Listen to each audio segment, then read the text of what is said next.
también a la agenda de nuestros generosos expositores que están hoy día acompañándonos. Yo les quiero dar la bienvenida a todos y cada uno a nombre del Comité Científico de IFA Chile.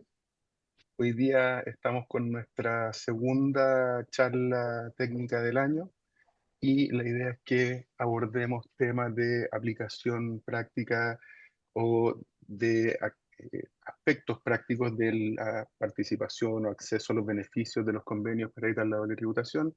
Para eso tenemos a tremendos expositores que forman parte además de lo que es el comité técnico que nos acompaña como comité científico de IFA Chile. Y sencillamente, como les decía, en nombre del comité, darle la bienvenida a todos, agradecerle a todos los expositores y sin más, yo voy a dejar con usted y le voy a dar la palabra a mi querido amigo y gran profesional Osiel González, quien va a ser el que va a estar moderando esta instancia. Así es que sin más, Osiel, el escenario es todo tuyo. Disfruten y aprovechen esta instancia. Nos veremos en una próxima actividad del Comité Científico. Saludos a todos. Hola, buenos días a todos. Gracias a IFA Chile por muy buena conversación que han organizado el Comité Científico. Hay mucha gente que participa en la preparación de este tipo de instancias. Hay harta pega detrás. Eh, y hoy día vamos a hablar de el acceso a los beneficios de los convenios de doble tributación. Desafíos conceptuales y aspectos prácticos. Y para eso vamos a tener dos bloques. Uno va a tratar más que nada sobre residencia y la calidad de beneficiario, o no, más que nada de residente calificado, las cláusulas de limitación de beneficios. Aquí vamos a tener a Juan Pablo Navarrete de Iguay y a Nicolás Chau del Servicio de Impuesto Interno. Y en la segunda parte vamos a conversar con Javiera Suazo de KPMG y Adriana Saidán de Ulloa y compañía respecto de beneficiario efectivo. Eh, este tema en la medida que Chile ha ido avanzando en sus tratados para evitar la doble imposición, con distintos tipos de instrumentos al final y que el servicio ha ido interpretando internamente varias de estas cláusulas, además de otras normas de la ley de la renta, ha hecho que en muchos casos hayan diferencias, dudas sobre ciertos temas que se intersectan y que cruzan, por un lado, ciertos aspectos teóricos, definiciones, exigencias que tienen los convenios y por otro lado elementos prácticos, más que nada de las bajadas de algunos conceptos a la ley local y la aplicación práctica por parte de los contribuyentes, más que nada porque aquí hablamos de agentes retenedores que tienen también una obligación accesoria en caso que estos supuestos no se cumplan. Entonces, a propósito de eso, de lo importante que ha sido de las nuevas normas que van apareciendo del mismo tratado con Estados Unidos, que tiene cosas bien especiales, es que vamos a tener esta discusión. Y para eso vamos a partir con la conversación sobre la residencia. Aquí vamos a hacer un leve cambio porque como tenemos dos bloques y luego una discusión, en el caso de la residencia, la presentación de Juan Pablo se va a extender un poco más porque va a dejar planteados los temas para que Nicolás se haga cargo al final de su propia presentación. Así que, Juan Pablo, dale nomás.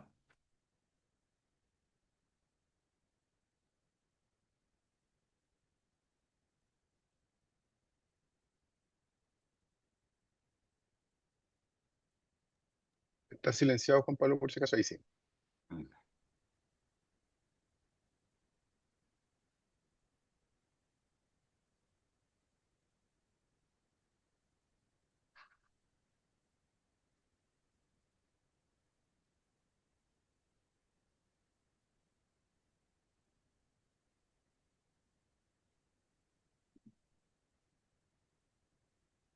Así que Bueno, ahí está ahí, proyectado. ahí está. Ya, perfecto. Listo. Eh, bueno, a mí me toca hablar del tema de la residencia calificada y un poco parte por este punto de qué ocurre una vez que uno satisface el primer estándar que establecen los convenios en el artículo cuarto, que es el estándar de residencia, que es el que va a hablar Nicolás tanto desde un punto de vista de norma interna y norma de convenio. La residencia calificada, o que proviene de la norma de las cláusulas de límite de beneficio, básicamente lo que hacen es que establecen una segunda capa para los efectos de acceder al convenio. O sea, además de ser una persona residente de acuerdo a los artículos del convenio, se le exige un delta o una calificación adicional para estos efectos, sin los cuales el convenio no puede ser usado. Entonces, desde ese punto de vista, ¿cuáles son las normas de la UBI? Las normas de la UBI son normas antiabuso en relación a los convenios que exige ser residente o persona calificada. Son normas antiabuso a nivel de los propios convenios, y esto es relevante porque Chile no tiene una norma doméstica para evitar el uso de convenios. Y en tercer lugar es de carácter objetiva, a diferencia de otras normas antiabuso que vamos a ver a continuación. Y por lo tanto, esa es básicamente la presentación conceptual de las normas LOB. Chile no tiene, como decía, una norma doméstica específica para evitar el abuso en el uso de convenio. Tiene actualmente una norma del 74.4 que vamos a hablar en profundidad con ella, que le exige una serie de cosas al agente retenedor, que lo vamos a ver en la slide más adelante. Eh, y aquí es bien importante en relación a lo que mencionábamos, si el ver cuál es el rol del país fuente versus el país de la residencia. Hay dos oficios que a mi juicio son interesantes de analizar, uno del 1985, el 2015, donde ya prefigura lo que va a ser la norma del 2020 en términos de certificado de residencia, donde sin usar presunción simplemente legal dice que el otorgamiento del certificado de residencia por el otro estado contratante genera la posibilidad de estimarlo en principio como residente y por lo tanto ya muy tempranamente se configura lo que es la norma actual a nivel del 74.4. Y el oficio 287 del 2017 me parece también muy interesante desde el punto de vista también del rol, teniendo en cuenta que en los convenios el país fuente es como de alguna manera el que se mete la mano al bolsillo y decide no aplicar tributación o aplicar tributación rebajada. Le preguntan qué ocurre si es que Chile le hace un pago a una agencia en UK de una sociedad que está en otro lugar. Y eventualmente no está claro si es que UK le daría o no certificado de residencia a esa agencia. Y el servicio básicamente le dice, mira, yo no voy a aplicar convenio, le explica por qué la agencia no es persona, y por lo tanto le da a entender que aunque UK le emitiera un certificado de residencia a la agencia, Chile como país fuente es el que va a negar los beneficios del convenio. Y me da la impresión que estos dos oficios setean un poco cuáles son los roles de cada país y particularmente quién tiene el sartén por el mango, que es el país que va a hacer el sacrificio tributario. Esta anécdota del oficio del 287 del 2017 no es menor, porque me ha tocado estar recibiendo en el último tiempo oficios de residencia emitidas por la Autoridad Tributaria Argentina respecto a agencias en Argentina de otros países. Y el oficio 287 al respecto es una advertencia clara. También se da mucho esta discusión de los fondos, si son o no personas, voy a obviar ese tema. Y seguimos al tema, yo creo que uno de los temas principales, ¿qué tipos de certificados emiten los diversos países? Y acá hay un sinnúmero de estilos. Yo creo que Impuesto Interno al principio, cuando se formaron los primeros convenios a finales allá del 99, era quizá muy elocuente en todo lo que debían contener los certificados, pero al final cada país tiene métodos distintos. Yo tengo una anécdota una vez que pedí un certificado de residencia a la autoridad tributaria francesa y dijeron, este contribuyente tal es residente para efectos del artículo 11 del convenio entre Chile y Estados Unidos, o sea, de Chile y Francia, perdón. Entonces, era como una cosa súper específica que no me había tocado ver. Hay otros que lo emiten más general y por lo tanto Chile va a tener que lidiar con ese tipo de temática.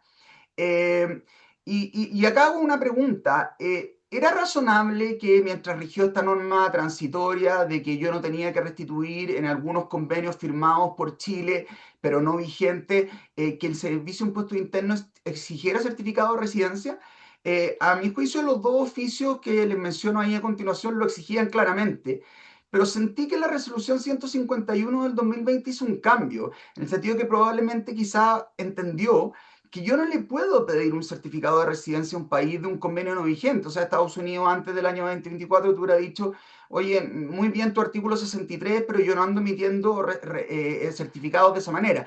¿Y por qué creo que lo recogió? Porque menciona la posibilidad de los firmados, los convenios firmados para efectos de la no restitución, pero luego en el considerando solo habla de convenios vigentes. Entonces, me da la impresión que ese tipo de consideraciones hay que tener en cuenta a la hora de establecer qué cosas se pueden pedir o no en el marco del 74.4, que es algo que vamos a ver con más claridad más adelante.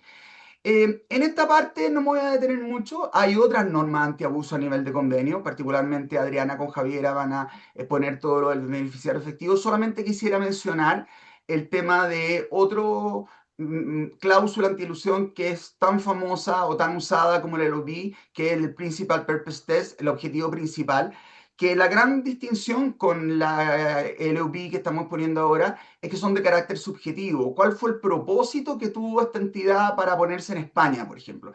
Y por lo tanto, para contrastarla después cuando veamos el tema del LOB. Eh, Vámonos a la norma LOB. Hay normas LOB que son generales, otras que son simplificadas. Como dije, se exige como un delta adicional ser una persona calificada. Y dentro de los temas objetivos está, no sé, cotizar en bolsa, quiénes son los dueños de esa sociedad, si es que esa sociedad es un pass-through en la medida de que se erosiona toda la base imponible, cuál es la actividad real que hay en ese país. Y ese básicamente son los estándares de la norma del UBI, que más bien son de carácter objetivo y permiten testear esto. Breve reseña histórica, Estados Unidos fue el que partió con todo el tema de las normas de la UBI.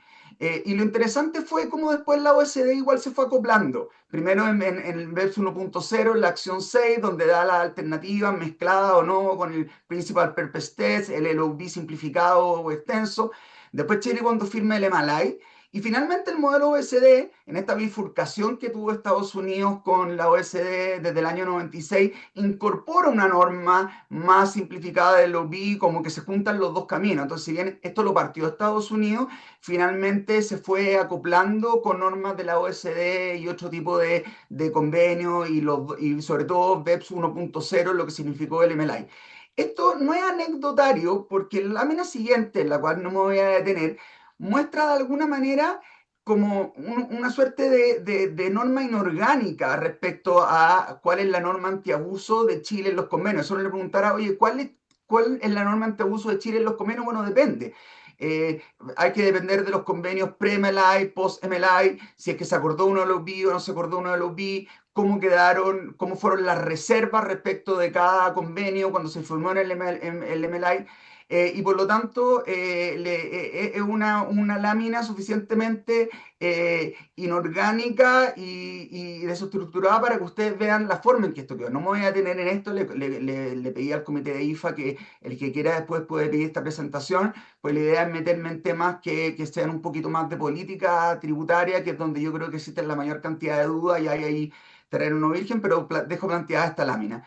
Lo mismo respecto a esto, o sea, creo que pues todos pueden leer el LOB con Estados Unidos, hay otros webinars y todo, pero esto es una estructura clásica de una norma LOB, fundamentalmente de cómo se estructura para decir solamente las personas con residencia calificada van a acceder al uso del convenio. Este es como un zoom del párrafo 2, y aquí uno puede ver al tiro qué casos va a ser más fácil probar a nivel de una persona calificada. O sea, el caso de personas naturales, si tiene una sociedad que cotiza en bolsa, y obviamente en otros casos va a ser un poquito más complejo.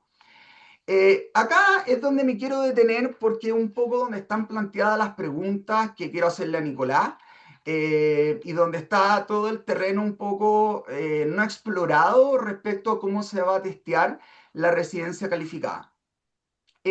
Primero, la experiencia comparada de Estados Unidos. Para entender toda esa galimatía que puse ahí, que es el caso de Estados Unidos, un país que algún conocimiento tengo, ellos cuando se comportan como país fuente, básicamente esto se maneja a través del Form W8 que la maneja un agente retenedor y por lo tanto tienen un trámite bastante expedito para ellos aplicar temas de tasa rebajada.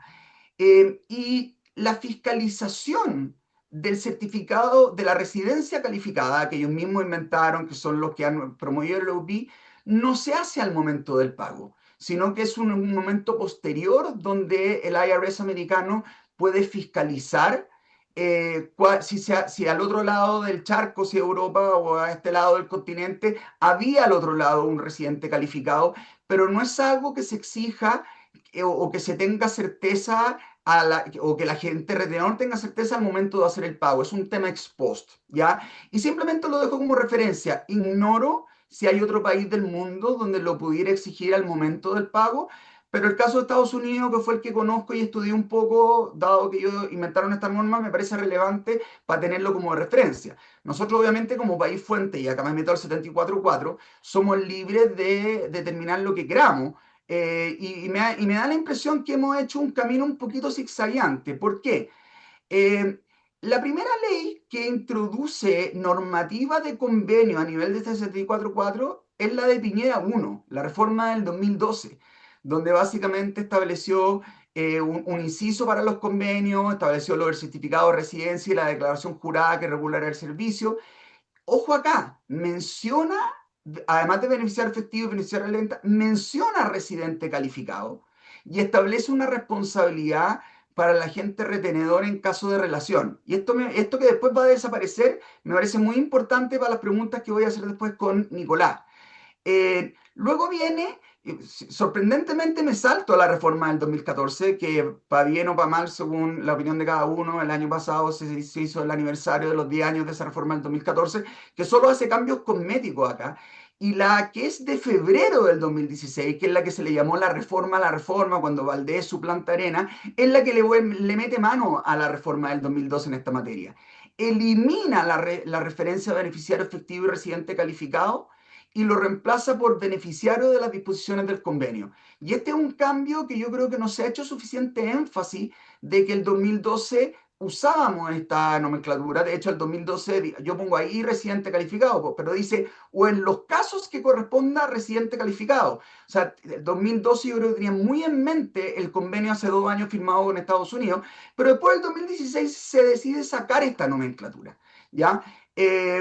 Después la ley 21.210, que es la de modernización tributaria de Piñera, mantiene todo lo anterior en la que nos rige, introduce una presunción simplemente legal a nivel del certificado de residencia y ojo, y acá viene otro cambio, elimina el factor de relación para la sanción del agente retenedor. O sea, cualquier agente retenedor responde si finalmente no se daba el caso de que se podían utilizar los beneficios del convenio y este agente retenedor retuvo con tasa rebajada o retuvo o sin retención.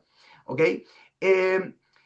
¿Qué ocurre a nivel de la normativa administrativa? Bueno, la normativa administrativa fue siguiendo el mismo lineamiento legal que dije antes. O sea, respecto a la 20.630, ustedes van a encontrar referencia a la residencia calificada en la circular 54 del 2013, la resolución 48 del 2015 y la resolución 1 del 2016. Bueno, porque la ley lo hablaba así. De hecho, la resolución 1 del 2016 tiene un anexo de declaración jurada como apéndice de la resolución donde también lo vuelve a nombrar.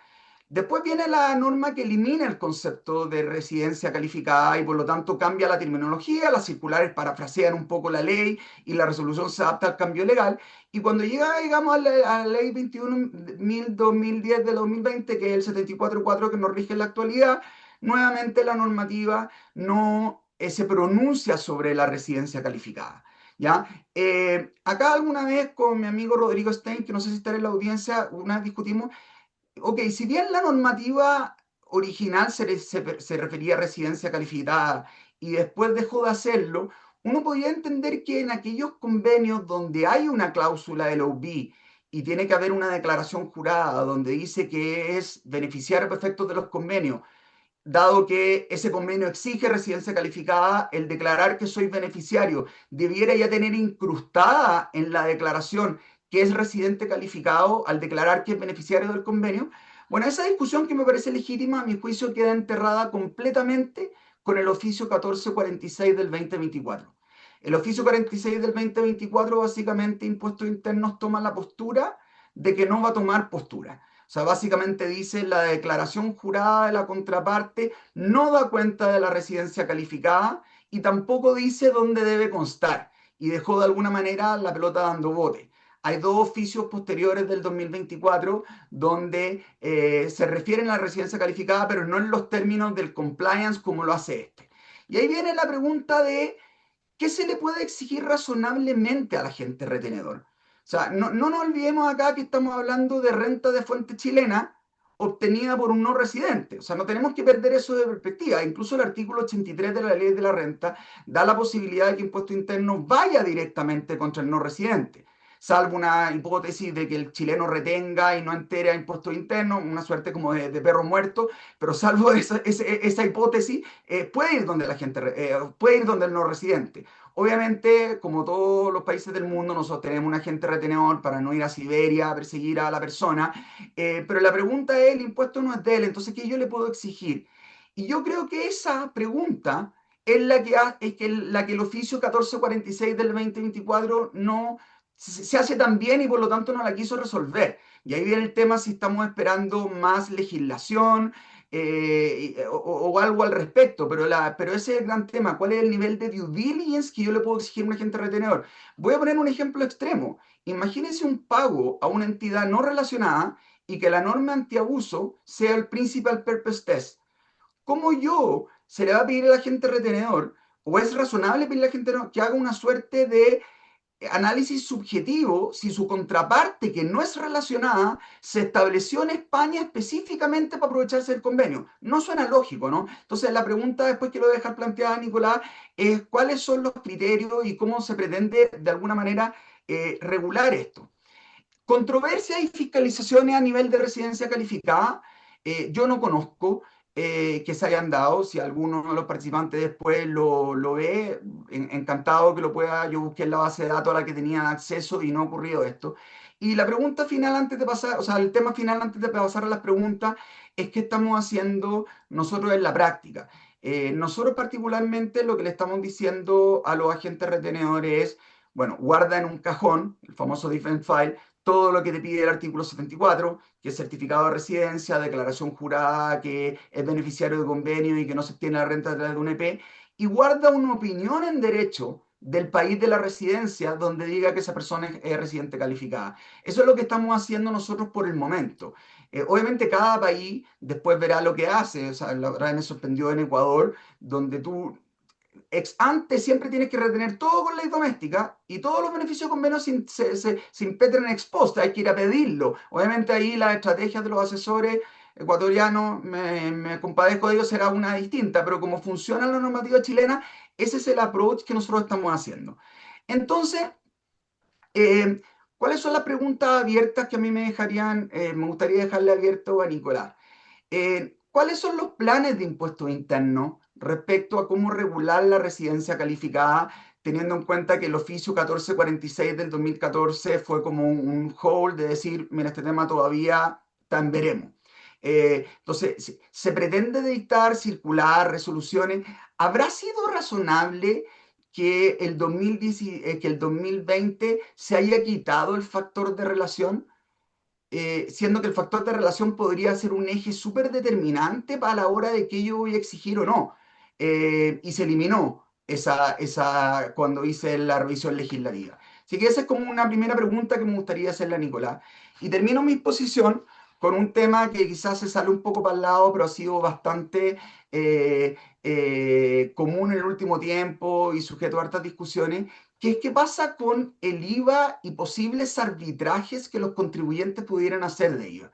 Como ustedes saben, después de la ley 21.210 del 2020 se modifica la exención de IVA del 12E número 7. A mi juicio se termina de deformar. El mismo Piñera el 2012 la había deformado un poco, pero con la Piñera 2 del 2020 básicamente uno se pregunta si la exención de IVA requiere que el servicio no se preste ni se utilice en Chile, bueno, ¿para qué quiero una exención de IVA? Me saco el tema en el artículo quinto.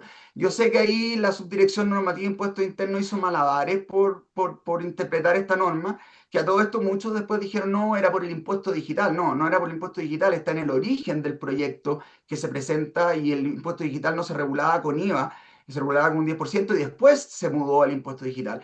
Pero bueno, está este tema del 12.7 que hace que prácticamente todos los pagos hacia afuera que no lleven adicionales, llevan IVA. Y obviamente la ley 21.420 exacerba este tema cuando establece que a partir del 1 de enero todos los servicios por regla general lleven IVA a menos que estén expresamente aceptados. Entonces uno se pregunta, ¿qué pasa en el caso de un contribuyente que va a hacer un pago al extranjero y no le conviene cargar IVA porque no es sujeto de IVA, es un banco, es una universidad, no le puede recargar el IVA a la contraparte y por contrario, no le están poniendo un grossaper en la adicional, así que lo va a poder descontar del precio, o anda a saber si la otra persona lo puede usar como crédito y tiene la intención o es preferible para él aplicar withholding tax en vez de IVA. Entonces, muchos se ha discutido qué pasa si la gente retenedora dice, mira, a mí no me proveyeron el certificado de residencia, la declaración jurada, y por lo tanto yo estuve obligado, de acuerdo a mis normas legales de agente retenedor, a retener. Entonces, eso gatilla la exención de IVA o no la gatilla. Y acá yo he visto dos posiciones en impuesto interno y le quería preguntar a Nico, no formales en oficio, sino que conversando con amigos de magíster. Vamos cerrando. Ya, con esto cierro, o sea, con amigos de magíster, en el ámbito académico, de que por una parte algunos dicen, sabes que los convenios son renunciables. Y si es que el no residente, nuevamente, como sujeto de impuesto por su renta en Chile, no envía esto, entiende que renuncia a los beneficios del convenio y por lo tanto la exención de IVA estaría disponible. Y hay otra parte en donde no tienen esa postura y no quiere que le arbitren el IVA, y por lo tanto dice, mire, si al final el IVA no opera la exención de IVA no opera contra un pago de impuesto adicional, sino que sobre una afectación. Y por lo tanto, aun cuando se haya pagado el impuesto adicional, si finalmente correspondía a que esto no tuviera efecto, esto debe llevar igual. Y le quería dejar esa segunda pregunta, si él a Nico planteada, y con eso cierro la presentación y disculpen por lo que me haya extendido. Bueno, muchas gracias, Juan Pablo. Eh, ahora la presentación de Nicolás va a ser una mezcla de presentación y respuesta a interpelaciones. Eh, yo quisiera agregar algo mientras Nicolás carga su presentación. Es si en algún momento han considerado como Servicio de Impuesto Interno establecer algún rango de materialidad, en el fondo, para evitar que, no sé, un pago, dos pagos al año por $2.000, lo que uno termina viendo es que al final los contribuyentes prefieren no pedir certificado, ¿no? Por ejemplo, o que los problemas con los que se van a encontrar por pedirlo, toda la carga administrativa en probar que eres residente, beneficiario efectivo, residente calificado, no se justifican en relación al pago que estás haciendo. Eh, Simplemente para dejarlo planteado también como una posibilidad, la de establecer un rango de materialidad para este tipo de cosas. Entonces, Nicolás, dale nomás. Hola. Bueno, hola a todos. Yo no sé, creo que tengo la mala suerte de ser parte del servicio en estos momentos porque me llegan las preguntas directamente. Así que, verdad, de responder recuerdo la presentación. Y siempre uno después de las presentaciones de Juan Pablo, como que uno dice, chuta, ¿será suficiente mi presentación o no? Juan Pablo hace siempre tremendas presentaciones, así que vamos a ver si podemos estar a la altura, pero...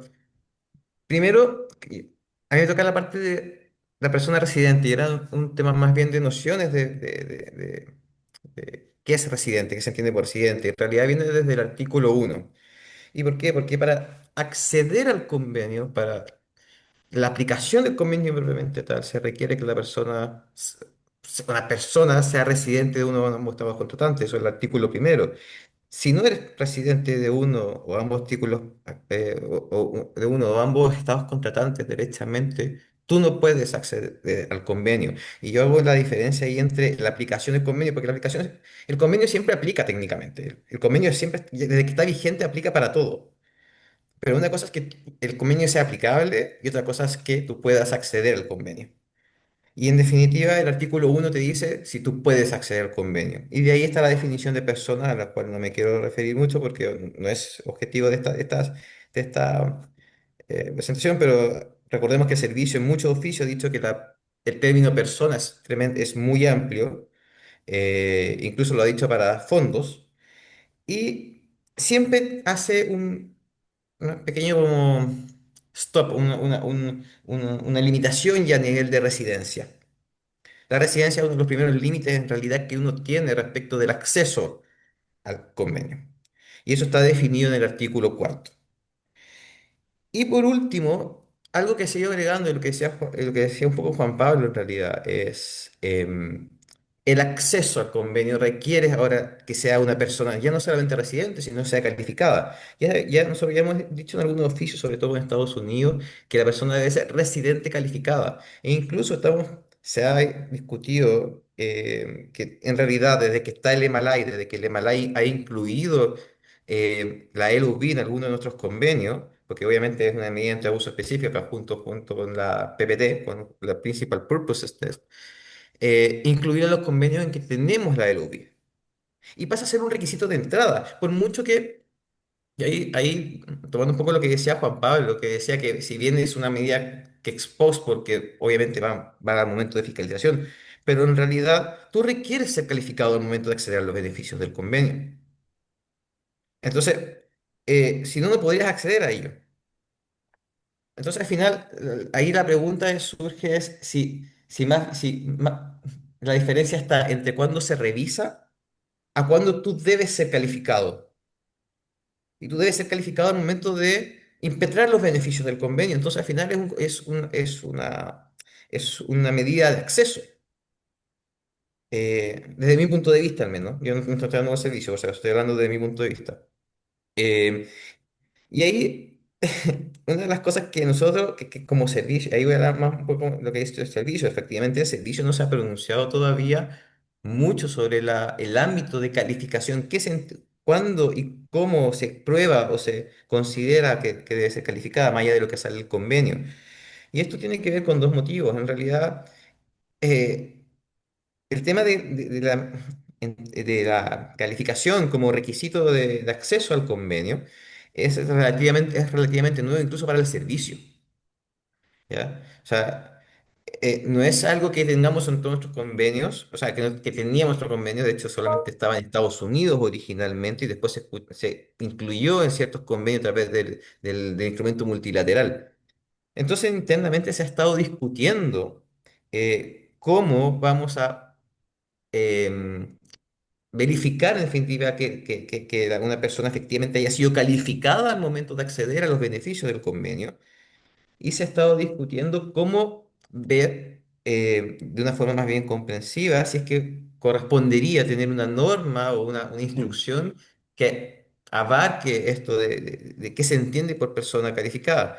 Y esto internamente yo personalmente lo he planteado y lo he dicho, "Oye, en realidad tenemos que, si es posible, dar alguna guía a los contribuyentes respecto de cómo debe probarse, cuándo se entiende y una explicación de la LOB, porque más encima, una de las cosas de la LUB, que es la limitación de beneficio que tiene la calificación probablemente tal, de cómo se determina la calificación, es que tenemos convenios que tienen modelos simplificados, como en el caso de India, tenemos los modelos completos, como se llama, que son los modelos son totalmente detallados y que lo tenemos, por ejemplo, con, eh, ¿cómo se llama? Con los Países Bajos. Entonces, cada uno tiene singularidades respecto de cómo, es- cuáles son los requisitos para determinar que esta persona sea calificada. Entonces, hacer una instrucción comprensiva no es tan simple, porque cada una más encima tiene factores distintos para determinar si puedes o no considerarse ser calificada. Eh, Incluso tenemos el tema de las personas equivalentes en el caso de los Países Bajos y cosas que en otros convenios no lo tenemos, de beneficiario equivalente. Entonces, en ese sentido, no es tan simple hacer instrucciones al respecto por la variedad de LUB que tenemos. No es tan estandarizado como uno pensaría.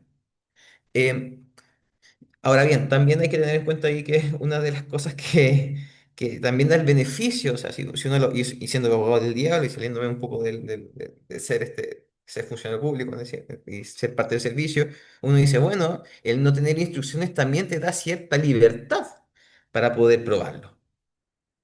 O sea, también las instrucciones aún a los funcionarios no amarra, por supuesto, para los funcionarios, para los contribuyentes no obligatoria, pero es una guía importante.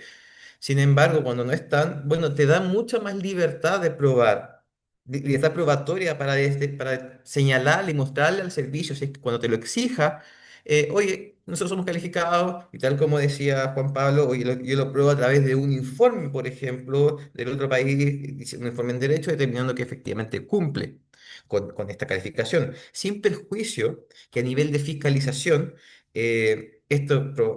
muy probablemente ya va a empezar a tomar vuelo respecto de cómo vamos a empezar a determinar y a fiscalizar que las personas sean residentes calificadas, incluyendo, por ejemplo, y yo creo que sobre todo el uso del intercambio de información, para poder determinar con las otras autoridades tributarias, para determinar, oigan, ustedes consideran que esta persona efectivamente tiene, tienen ustedes antecedentes que me validen que es una persona calificada o no. Y ahí, bueno, metiendo el requisito de sustancialidad siempre puede ser relevante para efectos de determinarlo y crear instrucciones que sean más, em, que sea más fácil de evaluar si son o no calificadas. Hasta ahora no existen instrucciones. Ese oficio que salió efectivamente fue para decir, no existe una instrucción específica. ¿Y por qué? Porque si ustedes ven el 74.4 habla de beneficiario. ¿Qué se entiende por beneficiario del convenio? Técnicamente, si uno habla de beneficiario, uno podría entender que necesita ser calificado para ser beneficiario de implementar los beneficios del convenio, en el artículo 74.4. Entonces uno podría entender que también está. Pero al menos a nivel de instrucciones, la resolución 151 no lo tiene. Entonces no podemos exigir a través de la resolución 151 que además demuestre que se han calificado. Entonces hasta ahora el approach sería, desde mi punto de vista, que tener los antecedentes efectivamente para demostrar que es calificada en el momento en que se soliciten para el momento de la verificación de los antecedentes por parte del servicio, ¿ya? Y eso, por suerte, y eso lo bueno, es que abre la puerta, porque a diferencia de lo que pasa con la residencia, que generalmente está, o sea, más bien el 74.4 exige que la acreditación de la residencia a través de un certificado de residencia, en este caso te está diciendo, oigan, aquí no hay forma aquí no estamos diciendo nada, si te lo exigimos porque tú tienes que ser calificado, bueno, puedes probarnos de alguna u otra forma que tú eres calificado. Eso abre puertas. Entonces, también para el contribuyente, yo no lo vería tan malo que no existe instrucciones todavía. Y la segunda pregunta de Juan Pablo la voy a responder al final porque escapa un poquito de todo esto y el arbitraje de convenio, yo tengo mi opinión, creo que es un tema súper discutible, pero eso lo quiero dejar tirar para el final, pero quería responder la primera pregunta respecto de calificado. Ah, funciona. Ahí está. Dijo. Ahora, entrando un poco a lo que es la residencia,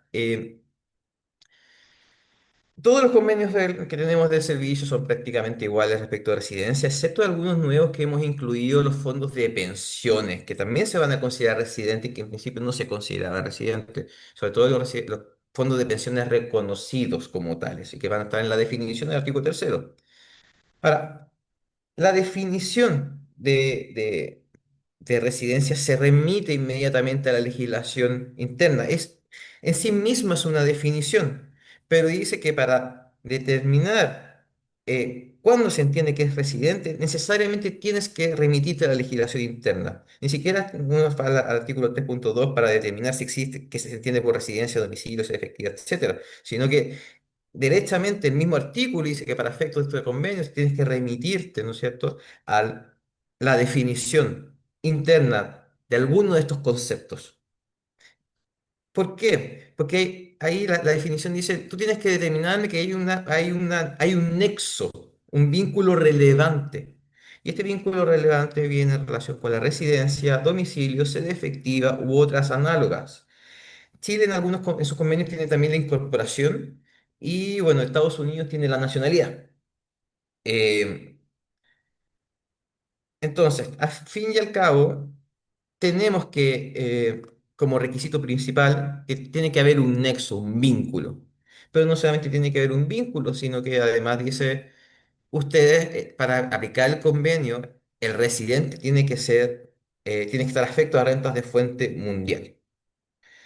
Entonces tiene que estar afecto a rentas de todo el mundo y tiene que declarar su renta, pagar rentas por todos aquellos ingresos que reciba a nivel mundial y no solamente de una fuente territorial, y no solamente del país mismo, como podría ser, por ejemplo, Bolivia, que tiene un régimen territorial y que no paga impuestos por lo que se genera en otros países.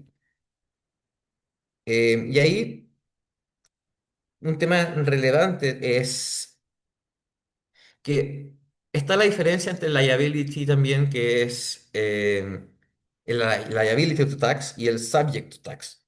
O sea, si yo estoy efectivamente sujeto a impuesto o no. Y hay un tema bien interesante porque en teoría Chile tiene en teoría Chile dice que tú tienes que estar sujeto a impuesto, efectivamente, más no debiendo quedar exento de impuestos posteriormente. O sea, en definitiva lo que está diciendo es, tú debes quedar sujeto a impuestos. Sin embargo, hay un oficio ahí con UK que dice que en un caso especial, una sociedad que efectivamente está sujeta a impuestos, después queda cumpliendo algunos requisitos, y esto es lo que dice los comentarios, siguiendo los comentarios, quedaría quedando exenta de impuestos de todas maneras, como estuvo en un principio, afecta impuestos, pero por cumplir estos requisitos quedaría exenta, igual puede acceder a los beneficios del convenio.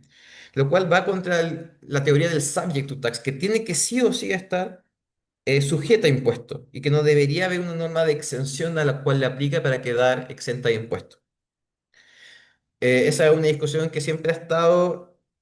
Chile ha sido, pareciera en su interpretación a veces media cambiante, fluctuante, porque dice tienes que estar sujeta a impuestos, pero por otro lado sale esta teoría, este oficio, que es un oficio bien particular, que yo lo he consultado y como que todos se han hecho los locos, me parece que es como, ¿por qué estás oficio? Que dice que en el caso con una sociedad de Reino Unido que queda exenta posteriormente por cumplir unos requisitos, de todas maneras se entiende que está afecta a rentas de fuente mundial.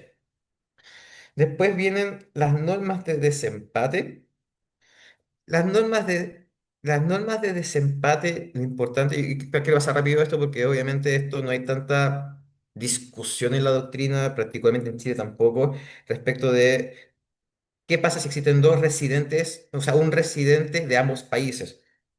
En definitiva, el convenio está hecho para que uno tenga que ser residente de uno de los países, no puede ser de ambos. Entonces, determina a través de su párrafo segundo y párrafo tercero la existencia de normas de desempate. Y ahí hay que diferenciar entre los individuos, entre las personas naturales, por decirlo de alguna forma, y las personas jurídicas. Y los individuos va viendo, primero, si se considera que es residente de ambos países, por ejemplo, porque en ambos países, en uno estuvo 183 días, no sé, 12 meses, por ejemplo, en Chile, y en otro país dice, oye, estuve 100 días, pero por esto yo considero que tú también eres residente, vamos aplicando las normas de desempate. Y ahí va por criterios, si tiene una vivienda permanente, si tiene, en definitiva, una permanencia no es ocasional, sino una vivienda que haya acondicionado para eso.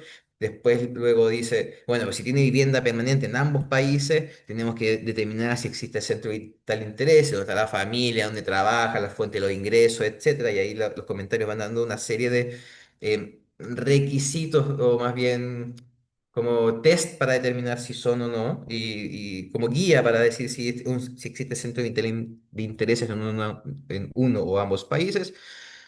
Si no tiene una vivienda permanente en ninguno de los dos países o no es capaz de determinar el centro vital de intereses, después se ve dónde vive habitualmente. Esto llamamos un test de tiempo, de permanencia y tiempo en un u otro país. Y si tampoco es un, se puede determinar por el tiempo entre uno y otro país, ya se va a la nacionalidad, que es uno de los pocos artículos, de hecho, el artículo cuarto y artículo de discriminación, son los artículos por excelencia que tienen normas de nacionalidad, porque como es residencia al principio, la nacionalidad está excluida, excepto en el artículo 24, creo que en el número uno, y en esta norma de desempate, y por último, el procedimiento de acuerdo mutuo, y en este caso las autoridades competentes deben ponerse, y una de las cosas interesantes, deben ponerse de acuerdo para determinar de dónde es residente. A diferencia de lo que pasa con las personas jurídicas en, actualmente desde el modelo 2010 o de 2017, como modelo se dice que para determinar si una persona jurídica tiene residencia en dos países, sea porque uno tiene sede de dirección efectiva y otro por incorporación, por ejemplo, debe terminarse a través de un procedimiento de acuerdo mutuo. Antiguamente era la sede de dirección efectiva, hay varios países que lo mantienen, de hecho, la sede de dirección efectiva y no a través de un procedimiento de acuerdo mutuo. En Chile, en sus convenios, ha determinado y sigue la regla de que tiene que ser a través de un procedimiento de acuerdo mutuo. Y en el caso de que las autoridades no determinen, no puedan lograr un acuerdo para determinar dónde es residente, eh, esa persona jurídica no va a poder acceder a los beneficios del convenio, a diferencia de los individuos que sí que a través de MAP sí deben llegar a este acuerdo. ¿Y por qué puse también la legislación chilena al final, que lo voy a ver en la slide siguiente? Dice relación porque la, como la definición de residencia, el nexo, se refiere a que tiene que remitir, se refiere a la legislación interna, los conceptos de residencia, domicilio, sede efectiva u otras análogas, incorporación, como el que tenemos nosotros, se remite a la norma interna. Entonces tenemos que ir a la legislación chilena específicamente. Y ahí normas esenciales han sido el Código Tributario, el artículo 8 número 8, ¿no es cierto?, que crean este nuevo concepto de residencia que ha sido bien no puedo decir barbuleado, pero ha sido bien, algunas veces criticado, otras veces amado, porque han habido restricciones que han sido bien notorias, por decirlo a nivel del mercado. El concepto de también domicilio, porque el domicilio no está definido dentro de la ley, del Código Tributario o la ley de la renta, o la ley tributaria realmente tal. Entonces, se ha distinguido internamente que tienes que remitirte a la ley general, en definitiva, y que es el Código Civil. Y también la LIR importa en cuanto al artículo 3 porque determina las rentas de fuente mundial. ¿Qué se entiende por rentas de fuente mundial? Que en definitiva dice relación con el ámbito objetivo. Eh, Creo que me salí del modo pantalla. Disculpa. Entonces, la legislación interna, el artículo 3 como le iba mencionando, se remite a lo que es la tributación por renta mundial y habla de una excepción de la renta de fuente chilena para extranjeros domiciliados en Chile. La regla general es que todo domiciliado o residente en Chile deberá tributar por renta de fuente mundial. Entonces, técnicamente tú ya cumples con el requisito eh, objetivo, ¿no es cierto?, de decir, tú tributas por todas tus rentas. Sin embargo, está esta excepción de aquellos extranjeros, ¿no es cierto?, que adquieren domicilio en Chile, porque no son chilenos, esa es la diferencia. Entonces, el servicio ha dicho, los chilenos que han residido afuera y que vuelven a Chile y vuelven a adquirir domicilio de residencia en Chile, no pueden acceder a este beneficio. En ese caso, solamente los extranjeros que adquieren domicilio en Chile tienen un beneficio que durante los 3 años van a tributar solamente por sus rentas de fuente chilena. Eso te saca inmediatamente de la aplicación del convenio. Entonces, ellos ya no son residentes en Chile para efecto del convenio. Habría que ver si es residente todavía en el otro país para efecto del convenio, eso sí. Porque puede ser que sea residente, aunque haya adquirido domicilio en Chile, puede seguir siendo domiciliado residente del otro país. Entonces, eventualmente puede ser que sea residente de otro país de todas maneras. Pero a nivel de Chile, solamente va a tributar por su renta de fuente chilena. Y eso también para la aplicación del convenio, porque la aplicación del convenio no solamente son por renta, sino por, como le dicen, mediante discriminación, procedimiento de acuerdo mutuo, tienen otro acceso, tienen otros beneficios que también podrían acceder. Asimismo, tenemos la legislación interna, el artículo 8, el número 8 del Código Tributario y el artículo 59. Y aquí nosotros emitimos la dramática, por decirlo de una forma, circular 63 del 2021, disculpen, no es 2023, ese fue un error de discalculia, pero es de 2021 y establece las nuevas reglas de residencia.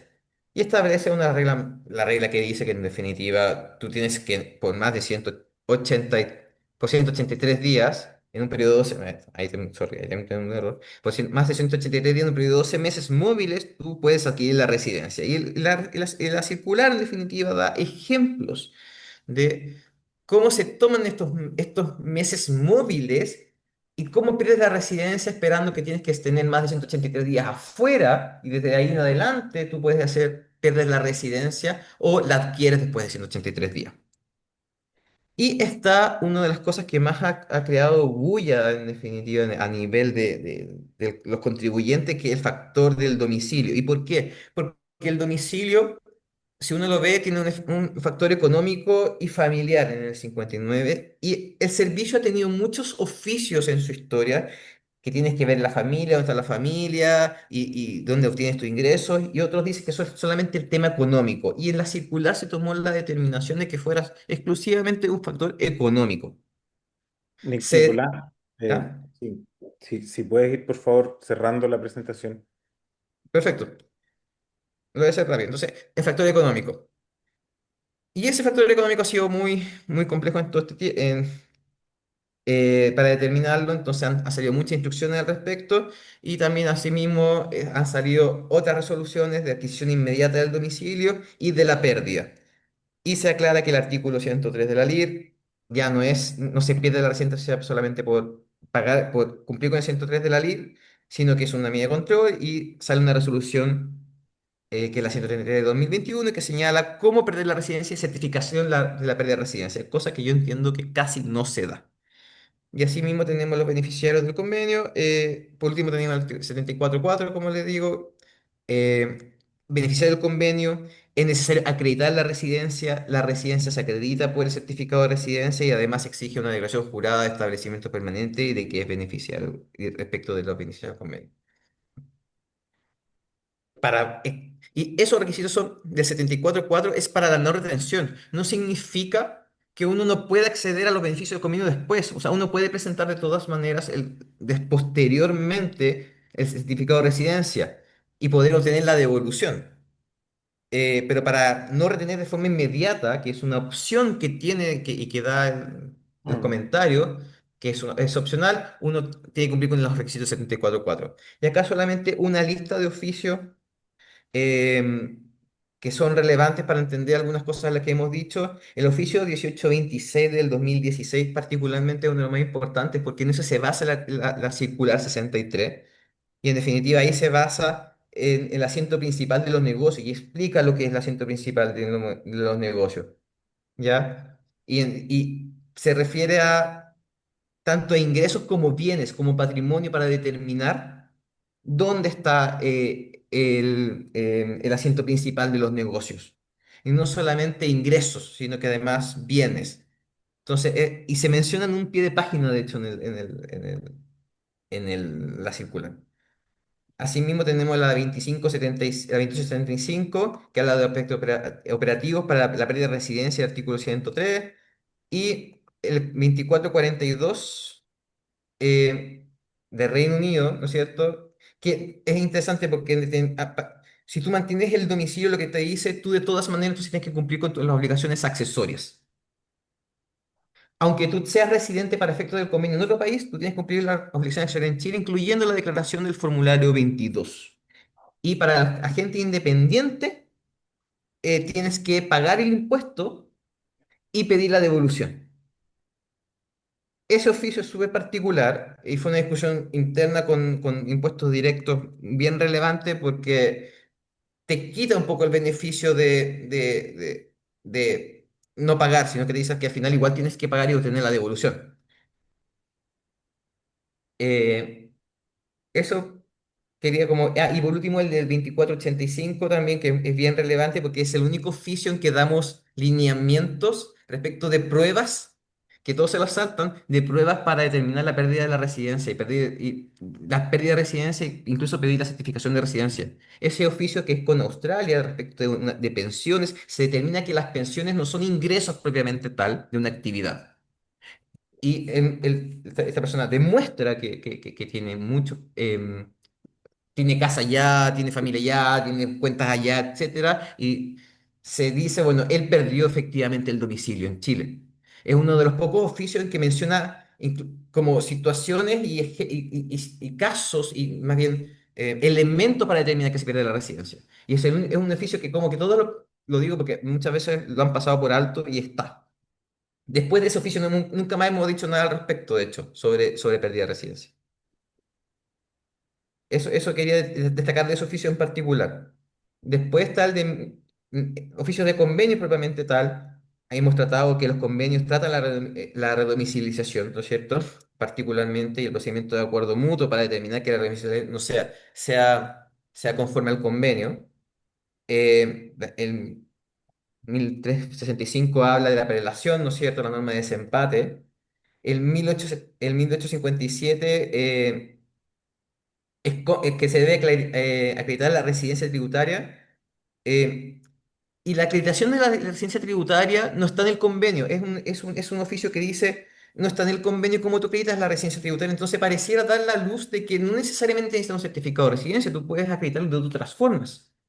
Pero para efectos de la ley interna, 74.4, etcétera, tú tienes que presentar certificado de residencia. Pero y ahí está la pregunta, ¿implica necesariamente que tú tienes que tener un certificado de residencia para determinar que eres residente de otro país, de uno de los estados contratantes? Pareciera que no, porque el convenio no te lo exige. De ahí, pasando al 476, que explica los nexos y que se refiere a la fuente de renta mundial. Y por último, el 2661. Lo importante acá es que nosotros, para acreditar la residencia, nosotros primariamente vamos a aceptarlo, ¿no? El certificado de residencia, pero tenemos elementos para poder controvertirlo. Y ya no solamente es el procedimiento de acuerdo mutuo, o sea, de hecho, en ese oficio tiene un cambio, porque ya no es el procedimiento de acuerdo mutuo, sino que es un ejemplo de cómo podríamos controvertir el certificado. Antes decíamos siempre que era el procedimiento de acuerdo mutuo, ahora ya es un elemento más para controvertirlo. Nosotros podemos, como la misión tributaria, controvertirlo. Y acá los últimos son de retención. El 2798 habla de la administradora de una FP, ¿no es cierto?, que recibe, que tiene que pagar pensiones y en definitiva indirectamente se le da al contribuyente la carga de probar que el certificado cumple con los requisitos, lo cual es bien relevante. Le dice al contribuyente, usted hágase cargo y nosotros lo vamos a verificar, pero usted es el responsable y usted tiene que verificar que el certificado de residencia cumple para efectos 74.4. Y 1543, el empleador también habla del caso de la segunda categoría. A diferencia del independiente, en la segunda categoría, si el empleador tiene un certificado de residencia, no debe retener impuesto de segunda categoría, lo cual crea una discordancia con aquellos trabajadores independientes, que es lo que le señalaba. Eh, y eso particularmente, mayormente son los más relevantes oficios que tenemos, para no extenderme mucho más. Y por último, quiero referirme a, lo que, a la pregunta que hizo Juan Pablo respecto del arbitrio. Yo, esta es una opinión personal, me cuesta ver que uno pueda arbitrar y decir que uno no puede acceder al convenio y uno pueda voluntariamente decir no aplico el convenio. Porque el convenio al final no es, los convenios no son una ley por el contribuyente técnicamente. El convenio es un acuerdo entre dos estados contratantes que da beneficios a los contribuyentes, pero es un acuerdo de dos estados contratantes donde se ceden potestad tributaria para un fin determinado. Entonces, también hay un tema del Pacta Sunt Servanda y en definitiva de la Convención de Viena y de que se celebró de buena fe y que se celebran de buena fe y se acuerdan de buena fe. Entonces, es complejo decir, yo puedo, yo puedo determinar y arbitrar, eh, porque soy contribuyente, cuando en realidad los convenios, si tú lo ves, son de dos estados que contrataron para ello. Y si usted lo ve, por ejemplo, hay un oficio incluso el DFL2 que salió, del DFL2 del 59 que dice, oye, ustedes tienen un contrato con el Estado. Ustedes no pueden unilateralmente no usarlo y no aplicarlo. Nicolás, Con sí. mayor razón, considerando que está la Convención de Viena, me parece que puede ser complejo decir que se puede arbitrar, sin perjuicio de que otra cosa es que en la práctica ustedes no pasen el certificado de residencia o no quieran demostrar, decir que son residentes de un Estado contratante, que ese es otro tema y un tema más bien práctico. Muchas Eso. gracias, Nicolás. Eh, Gracias a Juan Pablo y Nicolás por esta primera parte. Un par de comentarios antes de pasar con Adrián y Javiera a propósito de estos dos temas. El primero, a propósito del tema de la pérdida de domicilio y el concepto del asiento principal de negocio. Pareciera que con este concepto que está utilizando el servicio es imposible dejar de ser residente en Chile. En el fondo establece la causal de residencia o la pérdida de residencia requeriría vender todos los bienes o al menos más del 50% de los bienes y no tener ningún tipo de conexión con el país. Incluso llegando a establecer que si el trabajo se desarrolla fuera de Chile, pero el pago se hace desde Chile, el asiento principal de los negocios sigue estando aquí. Una cosa es como Chile se vuelve como una trampa, es como un hoyo negro. Uno llega acá y nunca más dejó de pagar impuestos. Lo segundo, a propósito de los convenios, una cosa bien especial al final eh, tiene que ver con la posibilidad de renunciar a un beneficio. En el fondo, ¿puedo yo no ejercer un beneficio si está establecido en favor mío?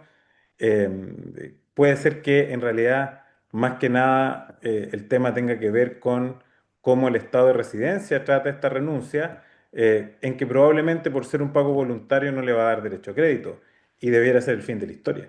De alguna manera, el contribuyente no tendría por qué, si no lo estima, no poder aplicarlo. Son dos comentarios. Eh, Vamos ahora a hablar de un concepto que es incluso más complejo, que, que es el de beneficiario efectivo. Y para eso vamos a partir sobre el enfoque teórico o CDE general para después pasar a las interpretaciones del servicio. Y aquí vamos a partir con Adriana, por favor. Gracias, Uciel. Eh, bueno, buenos días a todos. Voy a presentar acá un segundito. Ya. Vamos a partir comentando, como dice Uciel, aspectos conceptuales del término beneficiario efectivo y siguiendo lo que dicen los comentarios de la OCDE, después Javiera va a hacer la bajada, digamos, a lo que dice impuesto interno y la legislación chilena al respecto. Este concepto surge en la Convención Modelo de la OCDE el año 1977, es decir, Chile ni tenía convenios vigentes todavía, yo creo, y ya había gente tratando de hacer trampa con los convenios.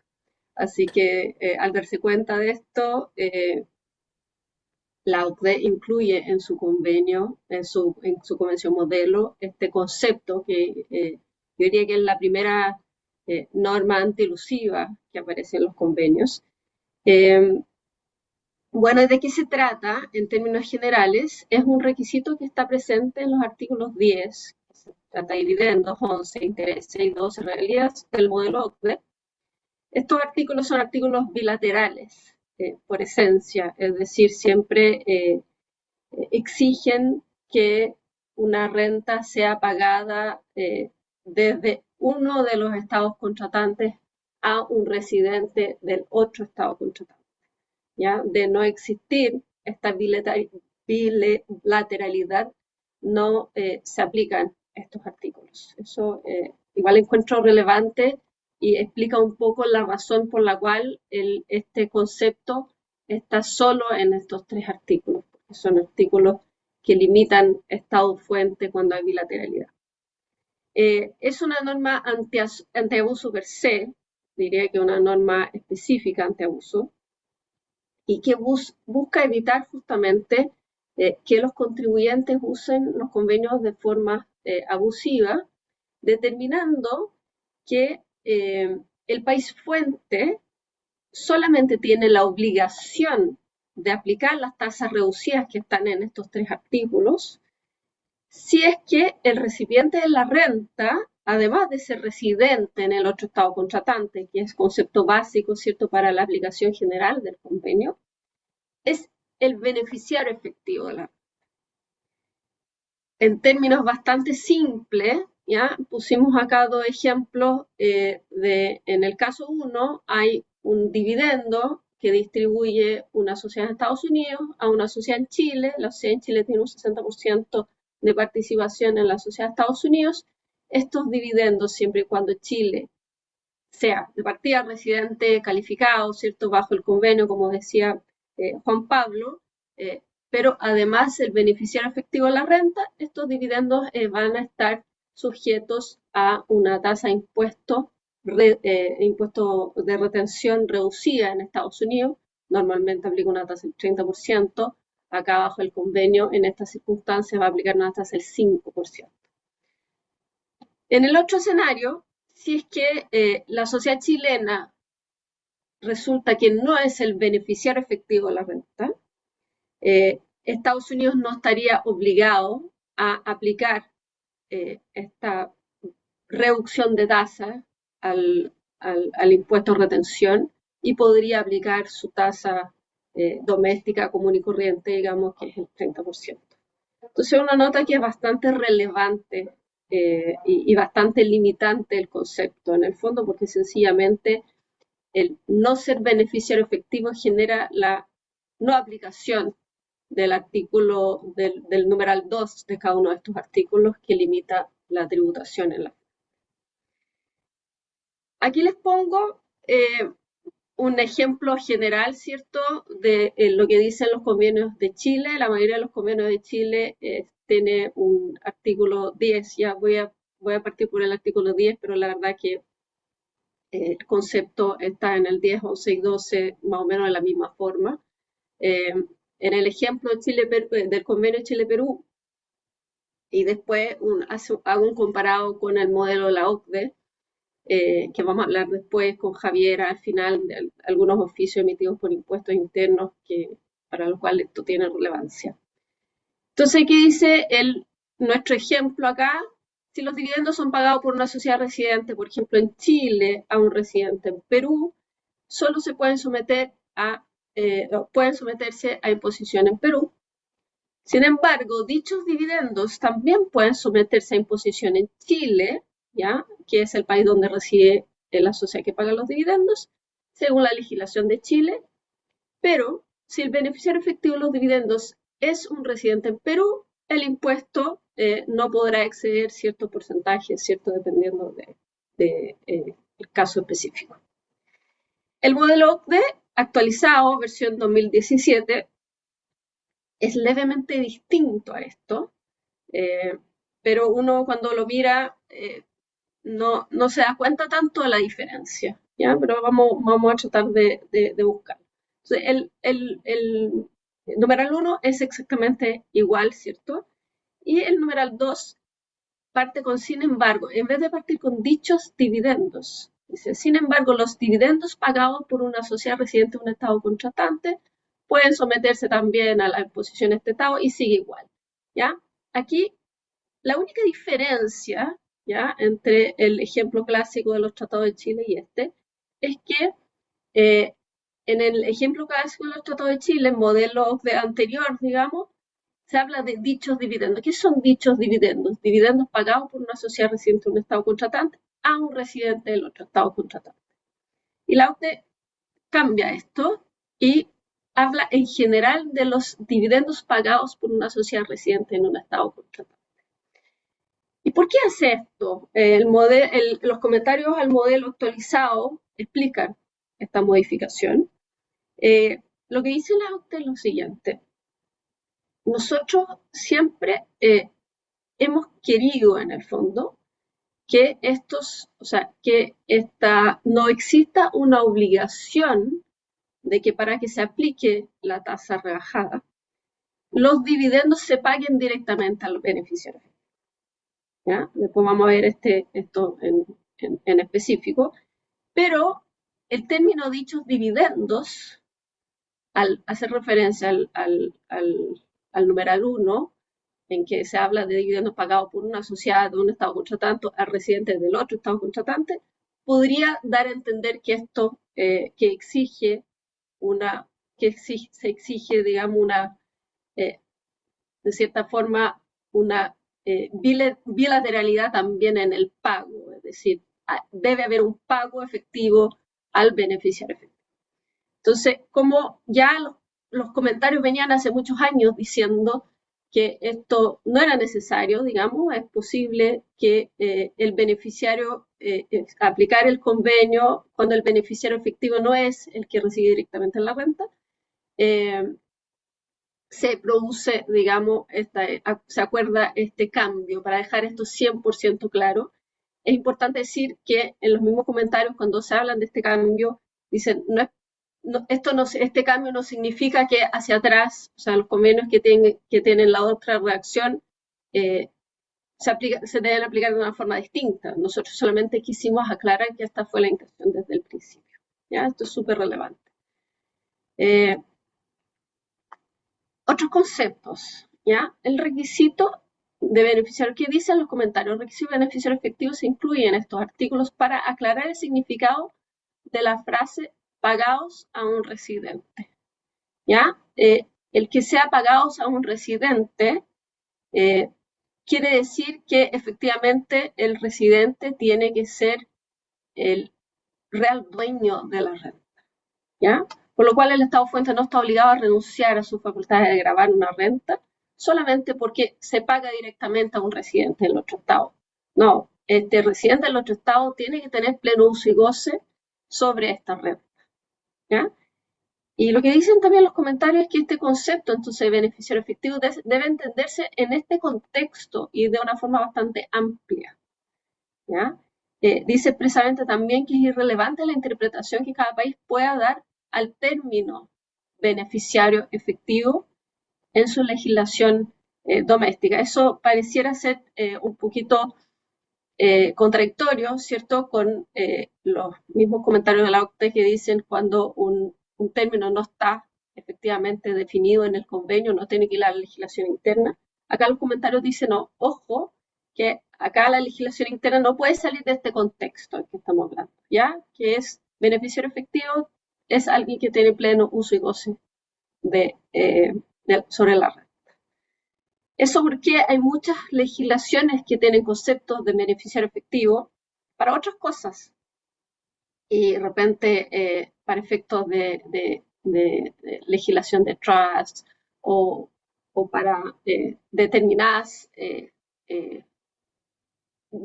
temas regulatorios se habla de beneficiario efectivo. Muchas veces se considera que el beneficiario efectivo es el que tiene el control, la administración sobre una entidad, ¿ya? Esto no tiene nada que ver, estos conceptos que están en muchas legislaciones internas, la OCDE deja clarísimo que no tiene nada que ver con lo que se está buscando acá, beneficiario efectivo del convenio. Ya bueno, considerando este concepto, ¿cierto? La OCDE también dice, ¿quién no va a ser beneficiario efectivo? Si el beneficiario efectivo es quien tiene el pleno uso y goce sobre la renta, no va a ser beneficiario efectivo la persona que posee la obligación legal de traspasar la renta a un tercero, ¿ya? Y que esta obligación legal surja con la recepción de la renta. Esto es súper importante, porque se ha discutido, por ejemplo, en una situación de financiamiento back-to-back, en el fondo cuando ya sociedad A hace un préstamo a sociedad B con intereses y sociedad B hace un préstamo a sociedad C con intereses también. ya se ha discutido esto, si es que la sociedad intermedia, digamos, la sociedad B, al hacer de cierta forma una trianguladora del préstamo, puede ser considerado el beneficiario efectivo. Entonces uno en esa situación tiene que mirar qué pasa con la sociedad, con el crédito entre la sociedad A y la B. Digamos, estos intereses que tiene que pagar B a A, los tiene que pagar siempre, aun cuando eventualmente C entre en default y no le pague.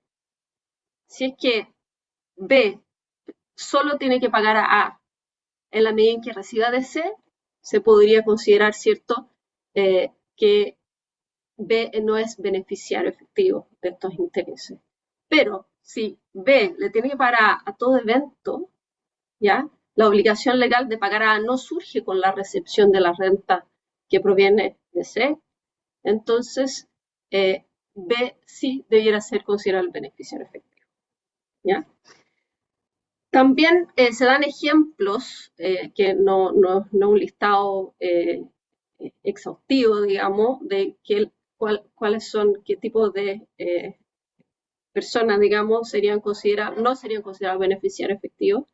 Y ahí están los nominees, que no encontré término mejor en español que nominados, pero son básicamente una especie de mandatarios, ¿cierto? Personas que actúan a nombre de terceros, pero ponen su nombre como dueño legal de algo, pero en la práctica no lo son. Mandatarios, que en inglés serían los agents, y también sociedades instrumentales, lo que se ha hablado mucho de las conduit companies. La OCDE tiene un reporte en conduit companies cuando se considera que una sociedad es instrumental o no para efectos de determinar si es o no beneficiario efectivo, un reporte bien largo, pero que se basa básicamente en estos conceptos generales que hemos hablado ahora. Yo digo que si uno graba esto en el fondo, pleno uso y goce sobre la renta, puede despejar cualquier duda relacionada con los beneficiarios efectivos. También están los fiduciarios, que no son considerados beneficiarios efectivos. Uno podría decir un administrador, tampoco es beneficiario efectivo. Un custodio, por ejemplo, a veces recibe un banco custodio recibe los dividendos por un tercero, digamos, por el inversionista que tiene la cuenta custodiada en este banco. Este custodio no es beneficiario efectivo, ¿ya? ¿Qué más tenemos? Este comentario es lo que les comentaba antes, cuando hicimos la diferenciación entre el tratado entre Chile y Perú y el modelo actualizado de la OCDE. El comentario 12.7 al artículo 10 párrafo 2 dice expresamente que en una situación como esta, ¿ya? Por ejemplo, que tengo una sociedad nominee o intermedia, digamos, que está en un país que no tiene convenio con el país fuente, pero esta entidad, cuando recibe los dividendos, está legalmente obligada a remesar estos dividendos a una, por ejemplo, sociedad o persona que sea residente en uno de los estados contratantes. La limitación al país fuente, ¿ya? En este caso del ejemplo, en el convenio entre Chile y Estados Unidos, sí aplica, aun cuando el pago directo no se haga al beneficiario efectivo, ¿ya? Y vamos a ver con la Javiera después algunos oficios del servicio en que el servicio al parecer no está muy de acuerdo con este comentario.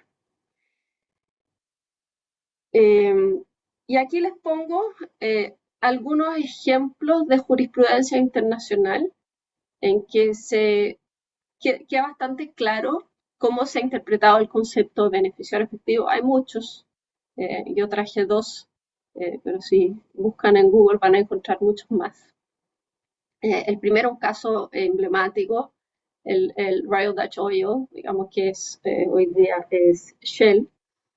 Y, ¿qué pasaba en este caso?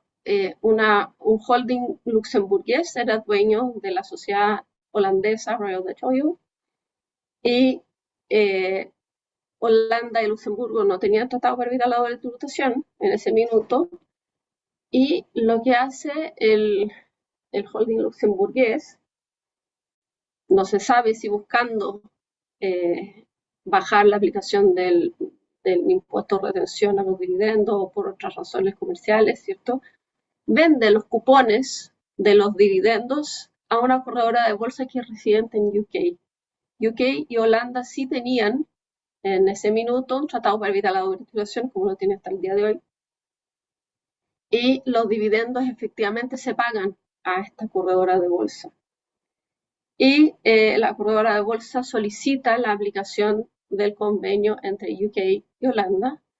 Esto llegó hasta la Corte Suprema de Holanda y finalmente la Corte Suprema determinó que la corredora de bolsa sí era el beneficiario efectivo de los dividendos.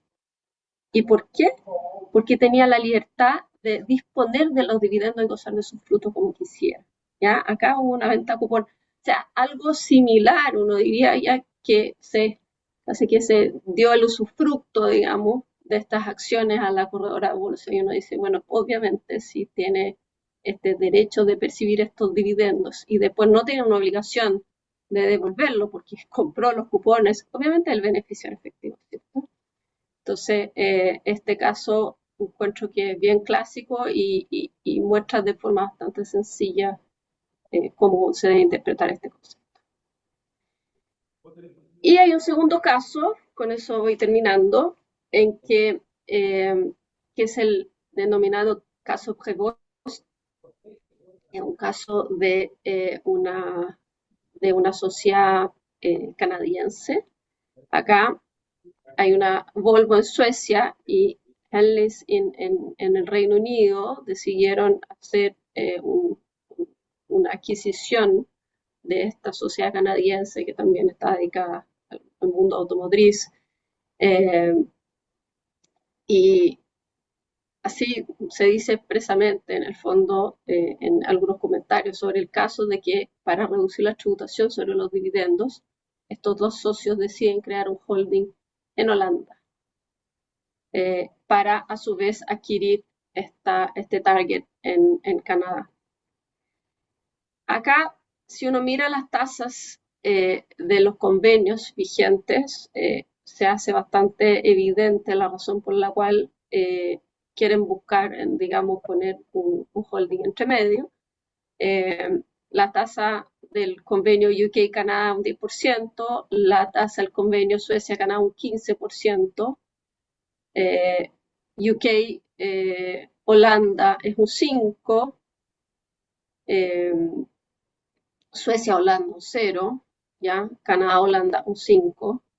Entonces, se baja, ¿cierto? Un 15% del caso uno, de un 10% del caso el otro, a un 5% de withholding total.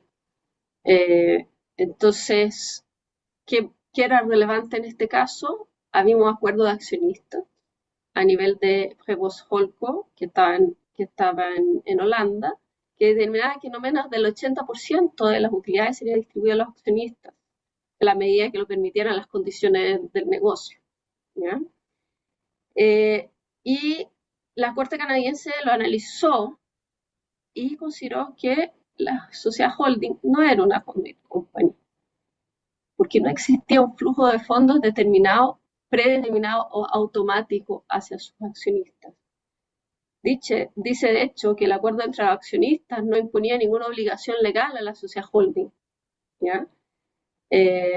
Porque esta no era parte del acuerdo. Entonces, efectivamente, que aquí había de cierta forma una libertad desde la perspectiva del holding de distribuir o no, ¿ya? Y por ende un uso y goce por parte de la sociedad holding sobre estos dividendos. Yo creo que este caso es un poquito menos evidente, digamos, que el caso anterior.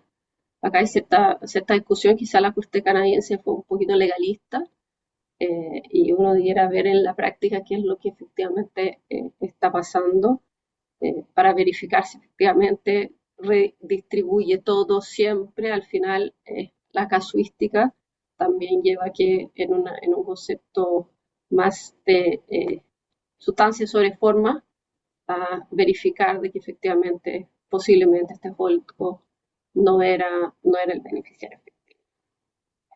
Muchas gracias, Adriana. Eh, ahora le toca a Javiera la ingrata tarea de ser la última en presentar. Eh, como ustedes han visto, estamos un poco pasados en el tiempo. Vamos a hacer lo posible por ajustarnos lo que más se pueda, pero la presentación de Javiera es muy buena también. Yo la pude ver y ella va a hablar aquí de las interpretaciones del servicio sobre este concepto. Así que, Javiera, por favor, tómate todo el tiempo del mundo tú. Muchas gracias, Ociel, pero bueno, no se preocupen, nos quedan 4 minutos, les pido solo 5 minutos adicionales, vamos a hacer magia y me voy a abocar a lo esencial y luego a lo más interesante que es este caso que ya nos adelantaba Adriana, entonces me gustaría alcanzar a comentárselos al menos antes de cerrar esta sesión. Entonces, Adriana ya nos explicó, todos estos marcos están en los convenios, el concepto de beneficiario efectivo. Y tenemos todo este desarrollo entonces de los comentarios de la OECD respecto de cómo debe interpretarse el término de beneficiario efectivo con la importancia que tiene porque es una llave de acceso a los beneficios de convenio en estas rentas pasivas. Ahora, el término de beneficiario efectivo, como también lo señaló Adriana, no está definido en el convenio. No te da una definición de que el beneficiario efectivo consiste en XXX. Entonces, de acuerdo a las normas del convenio, en principio, los países miembros, y en este caso, o sea, las partes, y en este caso el país de la fuente, que es aquel que tiene que determinar si otorga o no esta limitación a su derecho a grabar, debe ir a su legislación interna, específicamente a su legislación especializada tributaria para determinar el término. Ahora bien, nuestra ley del impuesto a la renta tampoco define qué es beneficiario efectivo. ¿Qué jurisprudencia administrativa, la primera que podemos encontrar del Servicio de Impuesto Interno interpretando este término fue con nuestro primer convenio, de los convenios vigentes, el más antiguo, nuestro convenio de Chile con Canadá? El Servicio de Impuesto Interno entonces emite la circular en la cual hace referencia a las normas de este nuevo convenio y entre medio se refiere entonces, porque de partida, todos los convenios que tiene Chile, todas las normas de dividendos, intereses y regalías tienen esta limitación de beneficios al beneficiario efectivo. Así lo tenía Canadá y por lo tanto el servicio señala que esta limitación del derecho a grabar solo se aplica si quien recibe el beneficiario efectivo, es decir, quien tiene derecho a los dividendos. Y excluye entonces, dice, no procede cuando interviene un intermediario. Bastante escueta la interpretación respecto de lo que debería entenderse por beneficiario efectivo. También hay una circular que se refiere al artículo 18 bis, que ya fue derogado, que es del 2009, que también se refiere al concepto de beneficiario efectivo en términos domésticos. Pero lo importante aquí, lo esencial a lo que vamos a ir es la circular número 57 del 2009, que todavía está vigente, y esta es la circular en que el Servicio de Impuesto Interno entonces enfrenta esta situación en que los convenios tienen normas antierusivas, hasta ese momento la más importante, la del beneficiario efectivo, y por lo tanto se aboca a interpretar este término. Y constatando esta situación que no tenemos una definición doméstica, en su afán de interpretación y en su obligación de interpretación de la norma tributaria, señala que tratándose de convenios internacionales, como son estos convenios para evitar la doble tributación, debemos ir a las normas de interpretación de los tratados contenidos en la Convención de Viena.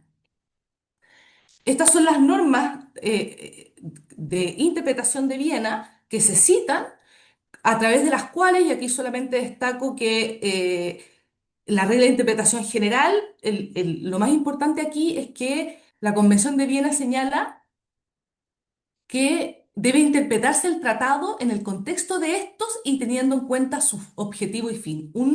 Una interpretación finalista del convenio, y recordemos que, de hecho, en todo este marco de la acción BEPS, la acción 6, que quiso evitar el abuso de convenio, una de las reformas que se hizo al modelo de convenio de la OCDE fue incluir en el preámbulo del convenio como uno de los objetivos además de evitar la doble tributación, el hecho de impedir la evasión o elusión fiscales y se hizo una referencia expresa, incluida las estrategias de elusión mediante la utilización abusiva de los convenios por terceros, es decir, el treaty shopping. Y esa inclusión en el preámbulo tiene explicación y tiene total sentido cuando estamos a esta regla de interpretación de los convenios que obliga a interpretarlos teniendo en cuenta su objeto y su fin. Por lo tanto, al interpretar esta norma de beneficiario efectivo como norma antielusiva, tenemos que tener en cuenta ese fin antielusivo de la misma norma. Y importantísimo, con la cláusula de medios de interpretación incomplementarios de la Convención de Viena es que el Servicio de Impuestos Internos determina que esos comentarios al modelo de convenio de la OCDE, si bien, como sabemos, no forman parte no son un anexo ni forman parte del convenio, sí son un elemento complementario de interpretación. ¿Ya? Entonces, súper resumiendo lo que tenía preparado, llegamos a la conclusión que son aplicables entonces en Chile para el servicio de impuesto interno, y así está determinado en las instrucciones para interpretar el concepto de beneficiario efectivo, los comentarios y los reportes de la OECD que traten sobre beneficiario efectivo.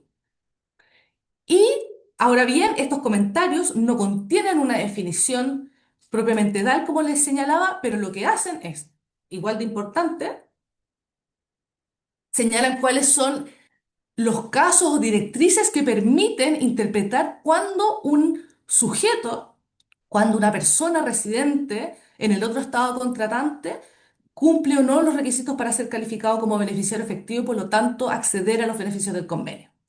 Y estas directrices que están contenidas en los comentarios del modelo de convenio OCDE son traídos por el Servicio de Impuesto Interno a la circular 57 del año 2009.